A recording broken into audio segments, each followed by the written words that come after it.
So hello, good afternoon, good morning, good evening, and welcome to the NSCAC Soccer Hub Online Summit. During this week, we will be having many panels, many discussion panels about many different subjects concerning soccer coaching. Today, we will start our first panel with the state of the game in North America. We'll be discussing if is pay to play the best model. And for that, we'll be having Richard Bucciarelli, Peyvand Mossavat, and Ramin Mohammadi. Okay, so I'm going to introduce all of these guys in just a second. Hello, Richard. You're about to get in. Hello, Richard. Bon dia. Bon dia. Hello, Ramin. Hello, Ricardo. And finally, Peyvand. Okay, perfect. We are all. Hello, everyone. And bon dia as well. Good morning to all. So guys, I'm going to leave you discussing anytime, and when we have a question, I will introduce it on the screen so you can answer it. Okay, so see you in a bit. See you in about 45 minutes. Okay, guys. Richard, the panel is yours. All right. Well, I will say good afternoon, everybody, and of course, thank you to everyone for tuning in, and thank you to my friends and colleagues, Ramin and Peyvand, for participating in this discussion. So, the topic, I think, having been involved in the game in Canada and North America for quite a long time. I think it's a popular topic, and it's a controversial topic, maybe. The topic is pay to play the best model? I want to just ask you guys first, let's start with that question. What do you think about it? And then, I've got some notes and maybe some other subtopics that we can get into, but either Peyvand or Ramin, if you'd like to just take it on from the beginning. Is pay to play the best model? And keep in mind, when we say pay to play, we mean parents of young players who are paying money in order to participate. And at some level, I think it implies too that in order to participate at the highest level. Mm-hmm. So what do you think? I'll let Coach Ramin take this one first, and then I'll add my comments. Okay, thanks, Richard. You know what? I think regardless if this is the best model or not, this is a reality of today's society, right? For any service is provided, you have to pay for it. So I'm not sure that if it's the best model or not, but the question, I think, is the concern is what is the source of that money comes to pay for the service. So I think as we move forward, we can just expand on it. But any service you purchase in today's society, you have to pay for it. So that's a reality. Yeah, I have to agree with that, because at the end of the day, it's the realistic model for our society and where we are, and our options and choices for the number of kids that are playing are limited if we don't have the pay to play sort of model, right? It's not the most ideal situation, but unfortunately, it's the most realistic one for our communities.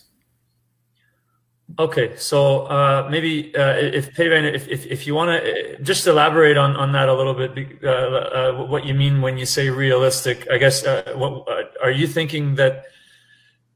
Essentially, we've got coaches, and that are maybe professional coaches. They need to be paid.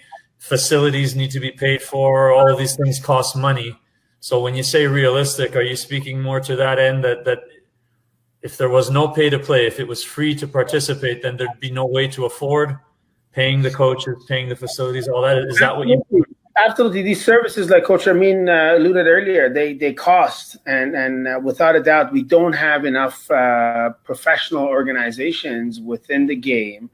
As you look at let's say European clubs or organizations or countries where they're football countries, and there's a lot more professional organizations.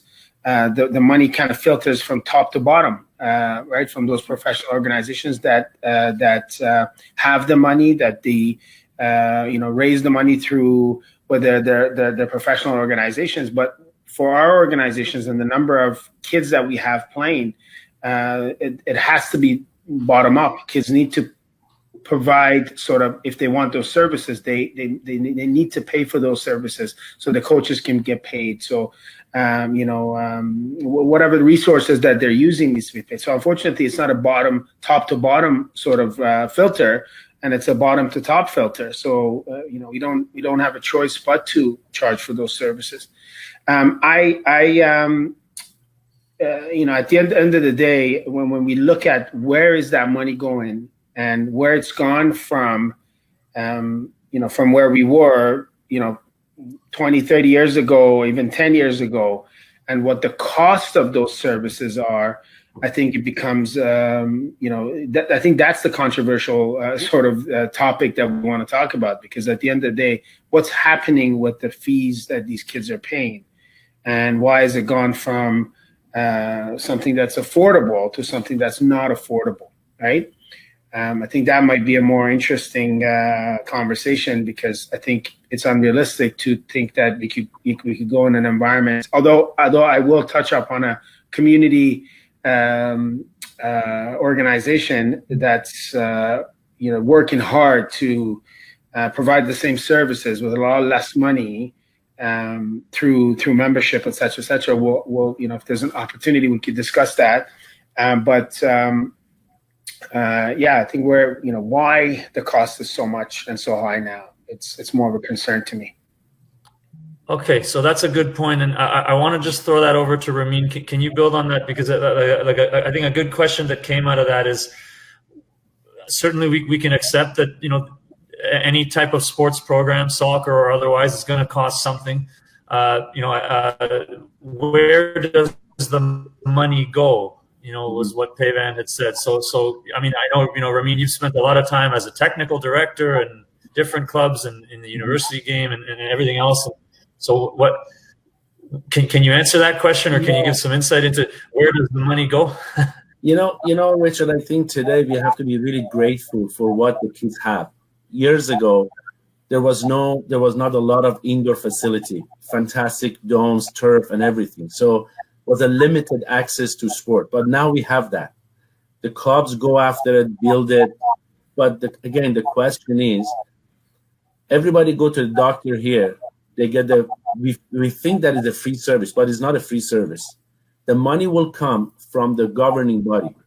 So the question here is, with all these facilities, with all this beautiful stuff that our kids have access to it, pay for it. It's really, really limited, that word that we all love to use, inclusiveness or accessibility. So if you want to go to the fantastic facilities like $200, $250 per hour, a lot of kids can't afford it. My thing is, in a community level, I think we are short in going out and ask for sponsorship, like a lot of other places.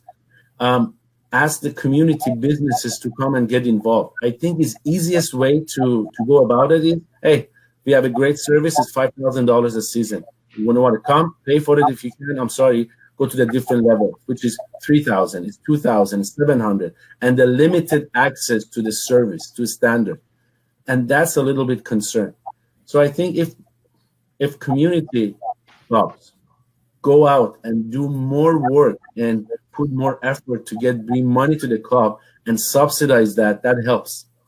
But don't know. I don't know how many. I mean, perhaps they are doing it, but maybe it's not enough. Maybe I think that's what it is: going out and ask for businesses to sponsor and get involved in the community club. Otherwise, it's hard for players or parents to pay $5,000, $6,000, $4,000 a season to pay. And again, great service. It's standard, it's fantastic, but it's tough. It's filter the accessibility to these services.